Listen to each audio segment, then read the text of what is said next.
Aquela hora era 17, só que daí a gente vai falando, esquecendo. Vamos lá. Então muitas pessoas que aceitam esse confronto acabam tendo experiências sobrenaturais com o amor do Pai. Ou seja, por mais que Deus trate, situações dolorosas, traumáticas, situações que realmente marcaram o nosso coração, é nessas horas, quando nós fazemos esses princípios, revelação, confissão, perdão, responsabilização, reconciliação, intercessão com confissão, nós sentimos Deus trabalhando no nosso coração, Deus trabalhando na nossa vida. Então o ensino, orações, atos de reconciliação de cunho sacerdotal, representativo, podem ser ferramentas altamente estratégicas e terapêuticas para canalizar uma unção que confronta os traumas conhecidos e revela os desconhecidos. Deixa eu explicar isso aqui, senão você não vai entender. Por exemplo, na dinâmica que a gente fez lá na IFOL, um grupo assim de 24 pessoas, 20 e poucas pessoas, aí a pessoa começava a contar a vida dela, tal, e aí aquela situação que ela estava vivenciando, aquela dor, aquele problema, o que tinha gerado isso? Um problema com o pai. O pai foi abusador, manipulador e tal, às vezes não foi o que devia ser, foi um mau pai, um problema de paternidade. Aí o que era feito? Isso aqui que ele está falando aqui, atos de reconciliação de cunho sacerdotal representativo, são ferramentas. O que eles falavam? A pessoa sentava na cadeira, ela estava contando a sua história, e aí no final de ela contar toda a sua história, o mediador ali, o intercessor, aquela pessoa que estava ministrando, perguntava: tem alguém aqui que é parecido com o seu pai? Aí geralmente aquela pessoa se identificava com uma pessoa do grupo que era mais velha, que tinha assim uma cara de pai, vamos dizer assim. Aí ele chamava aquela pessoa, vinha para frente dela, sentava os dois, um em frente do outro, e de maneira dinâmica ia levando essa pessoa aqui a representar o pai dela, ou que já tinha morrido, ou que estava longe, ou que estava distante, e aquela pessoa pedia perdão, como se fosse o pai dela, para aquela pessoa que tinha ferido. Gente, vocês não imaginam o que acontecia, chororô. O poder que essa oração de cunho sacerdotal representativa produzia na vida de uma mocinha, que, por exemplo, foi descartada pelo pai, ou foi, situações crônicas ao longo da vida dela. Gente, acontecia coisas extraordinárias. A pessoa desabafava, chorava, às vezes xingava, mas ao mesmo tempo Deus ia trazendo aquela memória dolorida, traumatizante e tal, e ao mesmo tempo no final reconciliando de maneira representativa, porque aqui não era o pai, mas aquela pessoa também era pai, e espiritualmente era uma pessoa madura, às vezes até o próprio ministrador se colocava na presença, no papel de um pai, e na mesma autoridade ia pedindo perdão e tal, e Deus ia promovendo cura através dessa oração intercessória sacerdotal de cunho representativo. Isso aqui é uma coisa extraordinária, e assim era com mãe, assim era com irmão, do grupo que a gente estava lá. Fala.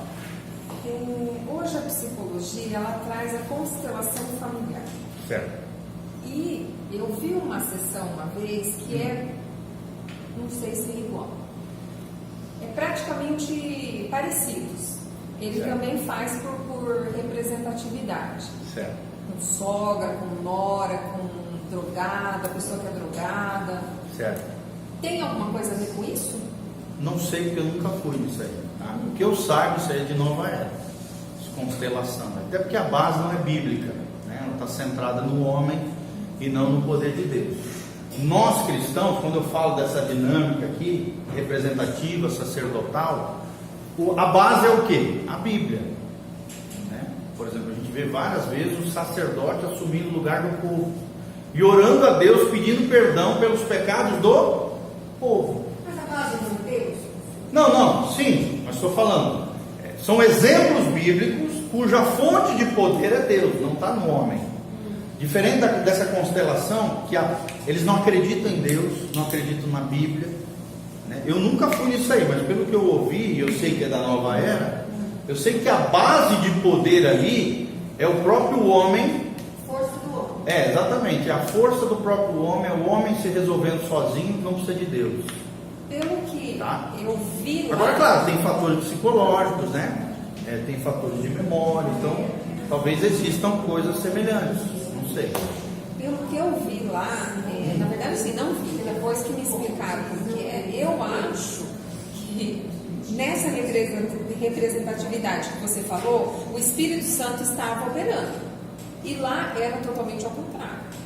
Então o que eu queria era saber discernir se a constelação familiar é bíblica. Então, Não é. Isso eu te digo com convicção, tá? Pelo que eu já pesquisei, nunca fui lá para ver, mas pelo que eu já ouvi de pessoas que foram lá, pelas bases que me falaram e pelo que eu já pesquisei, já ouvi, não é, tá? Porque ali está centrada no homem. Tudo aquilo que está centrado no homem e deixa de lado ou anula o poder de Deus e não tem base bíblica, nós não podemos dizer que é correto do ponto de vista de Deus, tá? Isso a gente nunca pode esquecer, gente. A fonte do poder não é nós. Não é o cara que está orando por mim, é o poder de Deus. Ele só está representando uma figura de autoridade, um modelo de autoridade, pedindo perdão. Perdão é um princípio bíblico. E está orando a Deus, pedindo que Deus cicatrize aquela memória ferida, que Deus cure aquela situação. E reconciliando de maneira simbólica aquela situação emocionalmente e espiritualmente. Entendeu? Isso aí está vindo com tudo na psicologia. Sim, demais. São as terapias de grupo, tá? Terapia de grupo faz isso.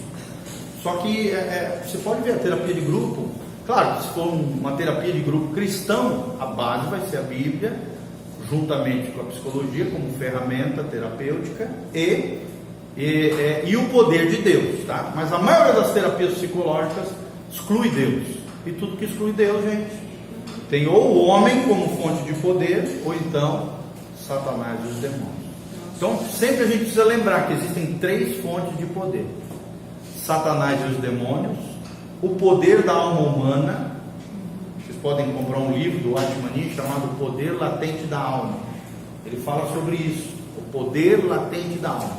O homem dentro dele tem poderes extraordinários, que se forem induzidos por influência e infiltração maligna, demoníaca, é o que a nova era quer. Ela quer estimular, através de poderes demoníacos, o poder do próprio homem, o poder latente da alma. Watchman Nee. Watchman Nee. É muito bom esse livro, tá?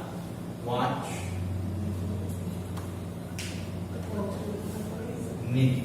É um chinês. O poder latente da alma.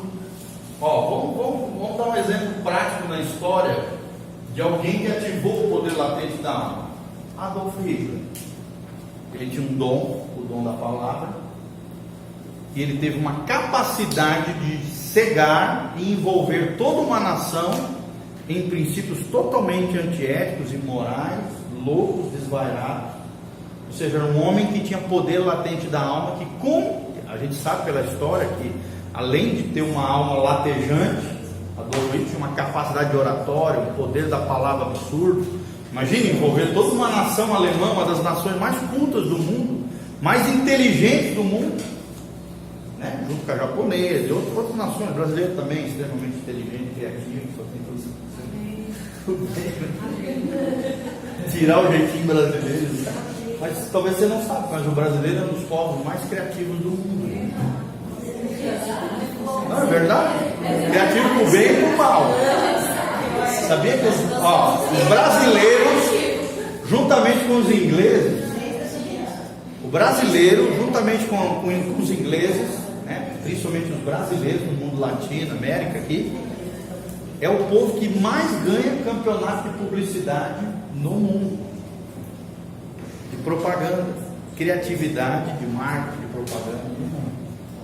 Ou seja, o Brasil, quem inventou o Instagram? Um deles era um brasileiro. Hoje é um fenômeno, né? Talvez está crescendo mais do que até o próprio Facebook.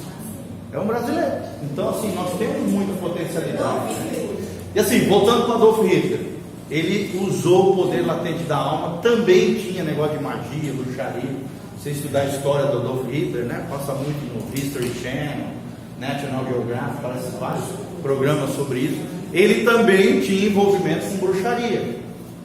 Então, assim, o objetivo de Satanás nos tempos finais, nos últimos dias, é o quê? Fazer com que o homem coloque na cabeça que ele não precisa de Deus. Está aí os livros de autoajuda, está aí os livros de nova era, misticismo, esoterismo para isso. Está aí essas constelações, todas essas coisas, o quê? A nova era tem como objetivo tirar a centralidade de Deus e colocar no centro quem? O ser humano. O homem não precisa de Deus. O homem consegue sozinho resolver seus próprios problemas. Para que Deus? Entendeu? Isso é contrário, claro, à cosmovisão cristã. A cosmovisão cristã tem Deus no centro. O homem é imagem e semelhança de Deus. É a coroa da criação de Deus. Só que Deus é o centro do universo, e não o homem. Amém? É a diferença entre o humanismo e o cristianismo. Vocês estão entendendo, gente? Então, esse livro é muito interessante. Se você quiser ler sobre o assunto, um livro maravilhoso, Watchman, editora dos clássicos, tá? O nome da editora. Vamos lá. Continuando aqui, gente. Então, todo mundo entendeu o que são atos de reconciliação de cunho sacerdotal representativo? Eu já vi várias vezes isso acontecer. Eu já fiz isso com outras pessoas e realmente funciona, tá? São três poderes. Fala. Poder de Satanás sobre demônios, o poder latente da alma e o terceiro Deus? O terceiro poder é o poder divino. Tá? Legal, bom lembrar, porque às vezes eu vou entrando em outros termos. Eu vou lá em louva, te esqueci de voltar para o Moarama, tá, gente? Obrigado, querido. É isso mesmo, Satanás e os demônios, primeira fonte de poder. Segunda fonte de poder, o poder latente da alma. E a terceira fonte de poder, que é a principal, é a do cristianismo, é a nossa fonte de poder, e deve ser sempre, em nome de Jesus, o poder de Deus. Tanto é que a Bíblia ensina a nós não confiarmos na nossa força, gente. Quando você confia no seu braço forte, o que a Bíblia diz? Maldito o homem confia no homem, faz dele o seu braço forte. Muita gente usa esse versículo de maneira indevida. Pensa que está dizendo que não é para confiar nos outros. Não é isso que a Bíblia está dizendo, gente. A Bíblia está dizendo para não confiar em você mesmo, no sentido de achar que você é a força de poder, você que é cheio de capacidade, você que é o bonzão, que você não precisa de Deus. Porque é óbvio que nos relacionamentos nós precisamos aprender a confiar nas pessoas. Confiança é um dos pré-requisitos para que haja amizades, para que haja relacionamentos sólidos. Sim ou não, gente? Deus não está dizendo para você não confiar em pessoas. Deus está dizendo não confie em você mesmo. Não confie na sua soberba, no seu orgulho, nos seus dons, nos seus talentos, nas suas capacidades. Confie no Senhor. Ok? Não foi porque outros falharam que todo mundo vai falhar. Não é porque existe nó cego que não existe pessoa boa. Em todos os segmentos da sociedade, em todos os ramos, inclusive na igreja, existem pessoas honestas e pessoas desonestas, pessoas boas e pessoas más. Não é à toa que Jesus disse: pelos frutos os conhecereis. Toda árvore boa produz bons frutos, e toda árvore má produz maus frutos. Ok? Vamos só terminar aqui. Confissão de culpa e da vergonha, a última aqui. Esta é a maneira bíblica de quebrar o poder de um trauma. Por incrível que pareça, o caminho não é se proteger, mas se expor, ou seja, confessar, tirar as mordaças emocionais. A grande pedra no caminho da cura das memórias é a nossa reputação, a dor da vergonha. A principal evidência de uma pessoa curada é a capacidade de falar da sua história com bom humor. Olha que tremendo. É lembrar do passado como algo vencido, como algo superado, e ainda olhar para aquele passado com bom humor. Olha que tremendo. Só Deus para fazer isso. Só. Existem situações que é difícil, mas é possível, biblicamente é possível, tá? Isso ainda a gente vai falar mais para frente, sobre as 7 fases do perdão. Se você quiser adiantar, já tem essa administração pronta na internet, tá? As 7 fases do perdão, é uma das pregações minhas que mais tem visualização também. As 7 fases do perdão. A última fase é lembrar do fato com bom humor. Significa que realmente você superou, venceu, aquilo já não te afeta em nada, e você é capaz ainda de lembrar aquele fato dando risada.